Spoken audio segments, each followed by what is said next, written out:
எப்படி செய்யலாம்னு பார்க்கலாம். இறால் க்ளீன் பண்ணி வச்சுருக்கோம். அது சட்டியில் போட்டுக்கலாம். தவா சட்டியில் போட்டுக்கலாம். இந்த கரண்டி எடுத்து கிளறி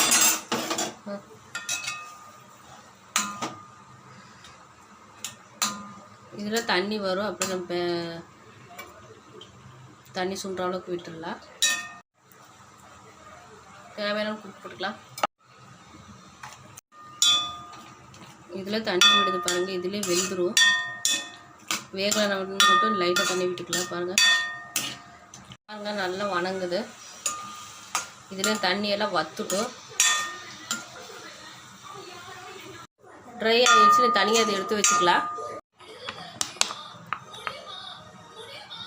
போதும் சூடாகட்டும். தக்காளி ஒன்றா சேர்த்திக்கலாம். எண்ணெய் காஞ்சிருச்சு. பரட்டிக்கலாம். நல்லா வணங்கட்டும். வெங்காயம் வணங்கட்டும். வெங்காயம் தக்காளி ஒன்றா வணங்கி வந்துடும். வணங்கட்டும்.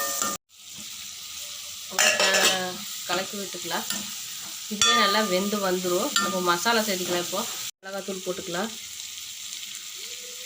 கொஞ்சமாக இருக்குது, அது லைட்டாக போட்டுக்கலாம். அரை ஸ்பூன் போட்டுக்கலாம். மிளகாத்தூள் 1 ஸ்பூன் போட்டுக்கிட்டேன். எனக்கு கொஞ்சம் காரம் அதிகமாக தேவை, அதனால நான் காரம் சேர்த்துக்கிட்டேன். லைட்டாக தண்ணி ஊற்றிக்கலாம். வணங்கட்டும். வணங்கி நல்லா வேகட்டும். வேகிறதுக்காக கொஞ்சமாக தண்ணி ஊற்றிக்கலாம்.